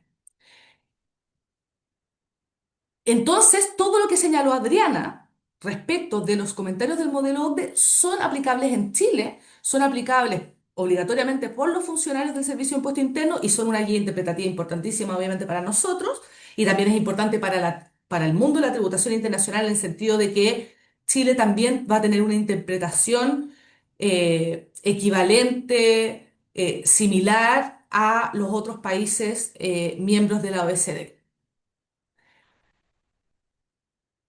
Como nos quedan 2 minutos para terminar, solamente los quiero invitar. Tenía preparado dos casos. En la circular 59 del 2009 se contienen dos casos ilustrativos, que son casos evidentes en que el beneficiario de la renta pasiva, en un caso intereses y en el segundo caso regalías, no era beneficiario efectivo. Por lo tanto, son muy, muy sencillos los casos y muy fáciles para comprender mejor el concepto. Y quiero destacar que en ambos casos se trata, y esto ya lo explicaba Adriana antes, de que el pago se realiza a estas conduit companies o sociedades instrumentales. Incluso se revela en los mismos casos que están contenidos en la circular que la figura tercerizar el pago, que a propósito y con el objetivo de rebajar la carga tributaria por las remesas desde el país de la fuente, es que el grupo multinacional decide tercerizar entonces el pago a un país con convenio. Y en ambos casos entonces se concluye que evidentemente se trata de una conduit company o sociedad instrumental y por lo tanto no es beneficiaria efectiva y por lo tanto el país de la fuente, en este caso Chile, no está obligado a limitar su tributación doméstica al momento de remesar las regalías e intereses a esa sociedad instrumental. Ahora, también quiero destacar, y esto yo creo que es la discusión más interesante, lo que señalaba a Adriana de que también en los comentarios, que por lo tanto son parte de la interpretación de la norma para efectos chilenos, queda claro que cuando el receptor de la renta, y este es el comentario que estoy leyendo, cuando el receptor de la renta es residente de un estado con el cual Chile tiene un convenio o un tercer estado sin convenio, y tal persona se encuentra actuando solo como un mero agente intermediario del beneficiario efectivo de la renta, el cual tiene residencia en un estado con el cual Chile tiene convenio, el convenio aplicable será aquel vigente entre Chile y el estado de residencia del beneficiario efectivo de la renta. algo complejo para decir algo tan sencillo como si yo, deudor chileno, le pago un interés a mi acreedor, pero resulta que no se lo pago directamente a él, sino se lo pago a su custodio, a su agente, a su intermediario, no por eso el beneficiario efectivo, el acreedor, va a perder los beneficios de convenio. Y eso es lo que quiere aclarar el comentario. Y creo que está absolutamente alineado también con esta necesidad de interpretar el concepto de beneficiario efectivo con uno de los propósitos del convenio, que es este fin antielusivo y que se trata de una norma antielusiva. Porque evidentemente que yo realice el pago a un agente, a un intermediario o nominee, no implica, no hay ningún afán defraudatorio o abusivo respecto del convenio. Sobre todo en el mundo financiero, imagínense si es que para poder aplicar el beneficio, una limitación a la retención del interés, el deudor estuviera obligado a pagar directamente al acreedor en todos los contratos complejos de financiamiento en que hay agentes representantes, se perderían los beneficios de convenio, lo que es un absurdo. Entonces, para mí, este comentario está totalmente alineado con ese escenario en que esta figura responde a la realidad comercial, sobre todo el mundo financiero. Ahora, este concepto tan complejo que estamos viendo de beneficiario efectivo, ¿cómo lo aplica el agente retenedor? Y esto es lo que ya me remito a lo que ya se adelantó, de hecho, en la parte anterior de la exposición. Tenemos el artículo 74, número 4, ¿cierto? Que contempla que el agente retenedor, para poder aplicar estos beneficios de convenio y aplicar con la tasa reducida o no retener conforme al convenio, tiene que pedirle certificado de residencia y tiene que pedirle esta declaración jurada de que no tiene un establecimiento permanente y de que es beneficiario del convenio. El formato de esta declaración jurada hoy día está contenida en la resolución 58 del año 2021, que se emitió luego de la última reforma 74.4 por la 21.210. Y esto simplemente se los quiero destacar. Entonces, ¿qué pasa a este agente retenedor? Que le entregan un certificado de residencia previo al pago, que le entregan la declaración jurada en que le están diciendo que es beneficiario de convenio, por lo tanto, si es un interés, una regalía o un dividendo, salvo el caso de Chile, significa que es beneficiario efectivo. Pues bien, con eso se encuentra cumplida la obligación del agente retenedor y podrá aplicar directamente las tasas reducidas de convenio. Pero eso no libera al agente retenedor de una posterior fiscalización, y el 74 número 4 es clarísimo al señalar que cuando el servicio establezca que en ese caso particular no era el beneficiario efectivo y por lo tanto no procedía a los beneficios, será el agente retenedor, el chileno, va a ser el obligado al pago de esa diferencia. Y aquí ya se señaló también en la presentación anterior una importante modificación respecto al 74.4 anterior, porque esta norma la había incluido la reforma tributaria de la ley 20.630 del gobierno Piñera 1. El gran cambio que tuvo, que en esa instancia se establecía que esa responsabilidad del agente retenedor solo aplicaba en aquellos casos en que fuera relacionado con el beneficiario de la renta. Ahora, con la norma vigente, en todos los casos es responsable, lo que obviamente le pone una carga injusta, podríamos decir, al agente retenedor, porque en muchos casos no tendrá cómo saber si no es relacionado, si el otro era el beneficiario efectivo, pero al mismo tiempo el fisco chileno quedaría en indefensión si esto le impidiera poder dirigirse contra el agente retenedor y tuviera que iniciar una acción contra un no residente, con todas las complejidades que sabemos y la imposibilidad muchas veces de hacer esa persecución. Y yo creo que para terminar, siendo las 10:40, solamente mencionarle estos oficios 1113 del año 2020 y 210 del año 2023. Y aquí está la figura. Ambos oficios tienen los mismos antecedentes de hecho del contribuyente, en el sentido que hay sociedades operativas residentes en Chile, cuya propiedad directa es de una empresa residente en Caimán, y a su vez el dueño de la entidad residente en Caimán es una entidad residente en Canadá y que tiene derecho, que es residente en Canadá y cumple todos los requisitos necesarios para acceder a los beneficios del convenio.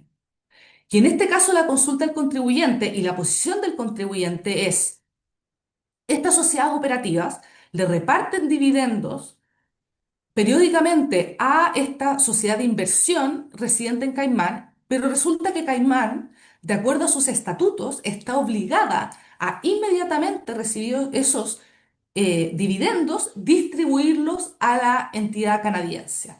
Y se argumenta aún más, se dice la entidad en Caimán no paga impuestos en Caimán, no tiene empleados, es simplemente una canalizadora de rentas, la está el mismo contribuyente calificando como una conduit company. Por lo tanto, el beneficiario efectivo de esos dividendos, argumenta el contribuyente, es Canadá, es la entidad residente en Canadá. Y por lo tanto, la posición del contribuyente es que, de acuerdo al artículo 63 del impuesto a la renta, que sabemos que respecto a los dividendos tenemos esta cláusula Chile, ¿cierto? Pero que el hecho de que el dividendo sea pagado a un residente del país con convenio tiene el beneficio que tiene el derecho al 100% del crédito, no corre respecto de la obligación de restitución. Entonces, frente a esta figura, el contribuyente argumenta que las sociedades operativas chilenas no deben aplicar la obligación de restitución porque Canadá, como la entidad residente de Canadá, como beneficiario efectivo, tiene derecho al 100% del crédito. Son dos oficios porque en el primero, además de señalar con fuerza que la entidad residente en Canadá es beneficiario efectivo, da argumentos respecto de una posible transparencia de la entidad residente en Caimán, pero que en ese oficio de Servicio de Impuesto Interno lo descarta. Y en el segundo, en el 210 de 2023, entonces el foco de la argumentación está en que es el beneficiario efectivo.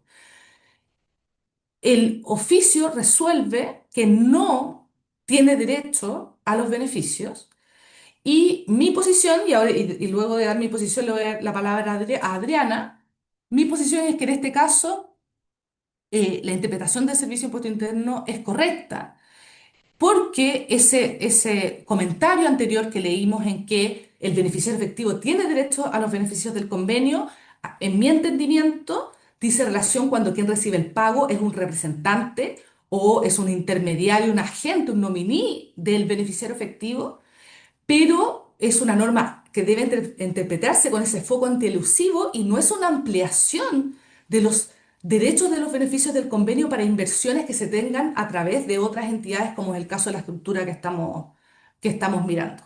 ¿Ya? Entonces, con esa opinión, le paso la palabra a Adriana, si es que lo que quiera comentar para que podamos cerrar la presentación.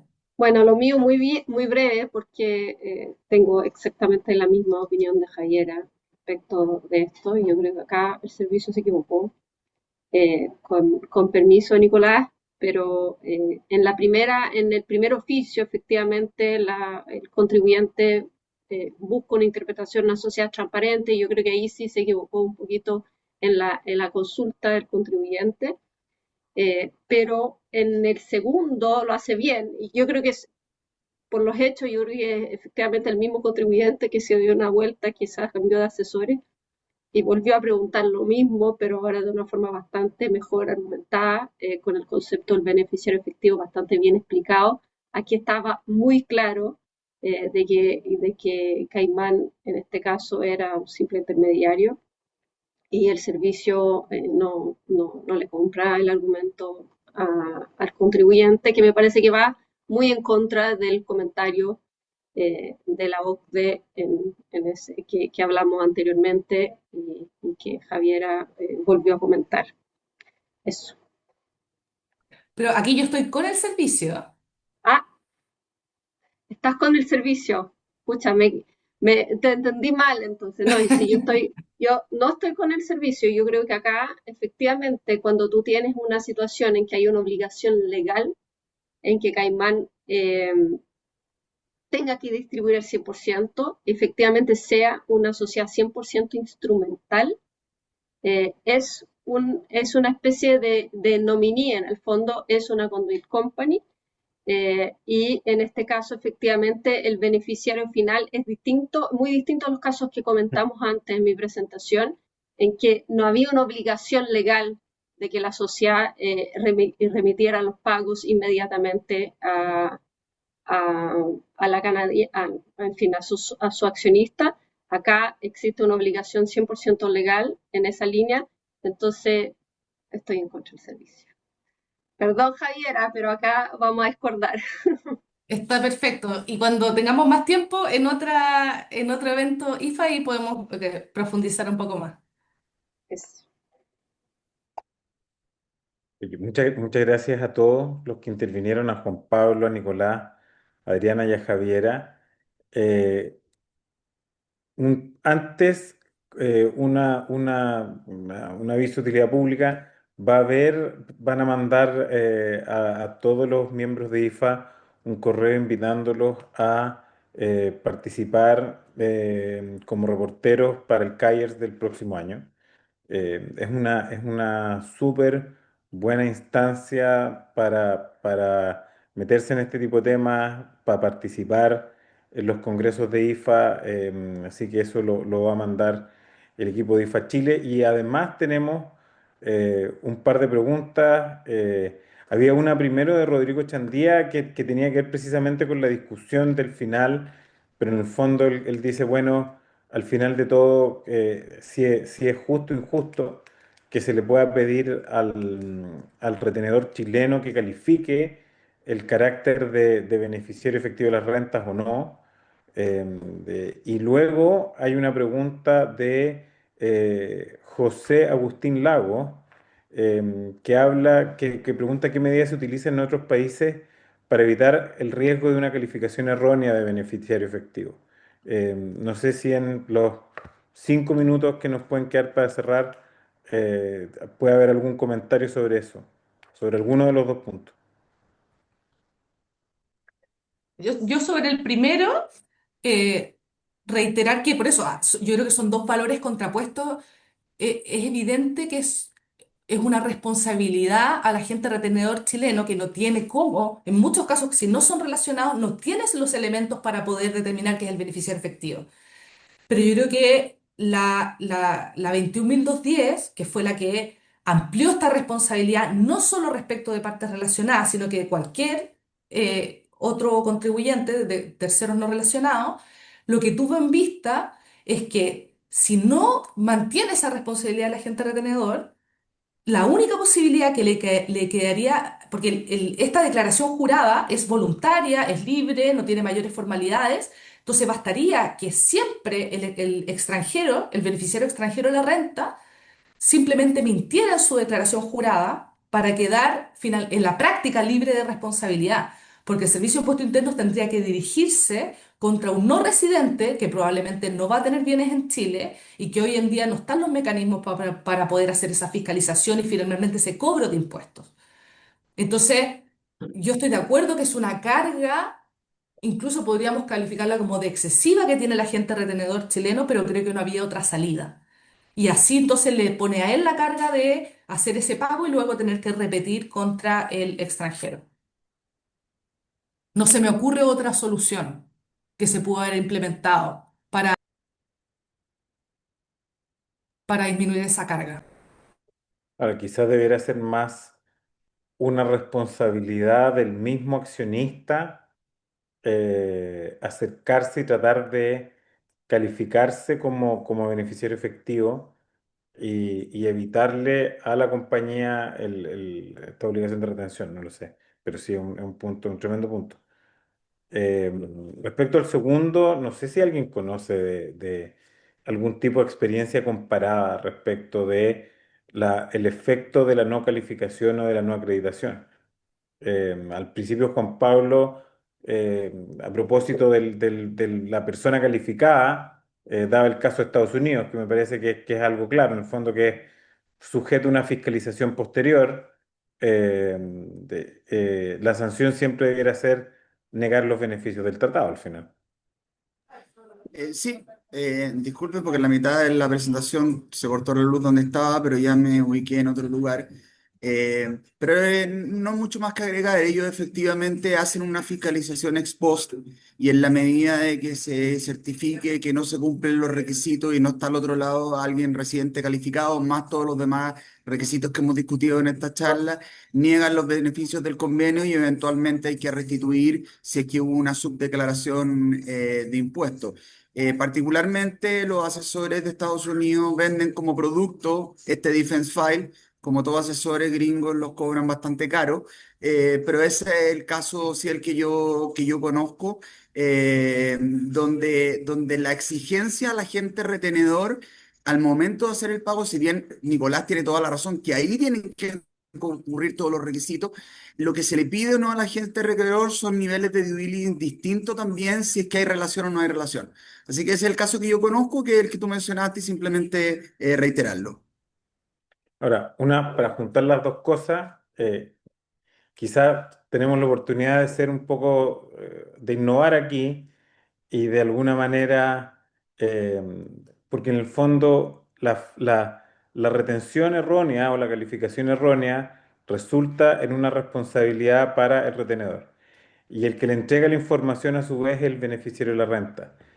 Quizás en esos casos se debiera liberar efectivamente, como decía antes, al retenedor si es que el beneficiario de la renta le certifica o le declara que sí cumple con los requisitos y finalmente no lo es, para efectos de que sé que de alguna manera es difícil de fiscalizar, pero no porque sea difícil de fiscalizar vamos a dejar esas situaciones abiertas. En el fondo, trasladar la responsabilidad al que recibe la renta, finalmente.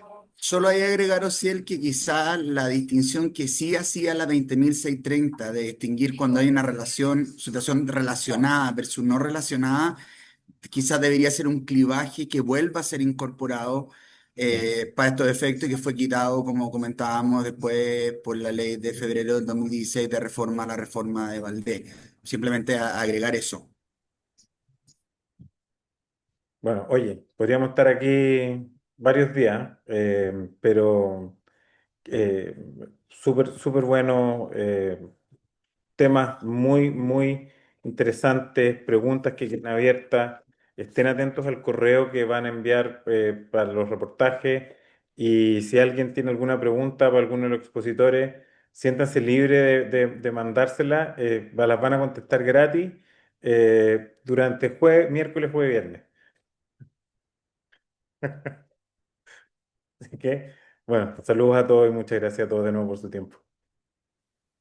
Saludos, gracias. Muy bien. Chao, que estén bien. Gracias, Chao. gracias.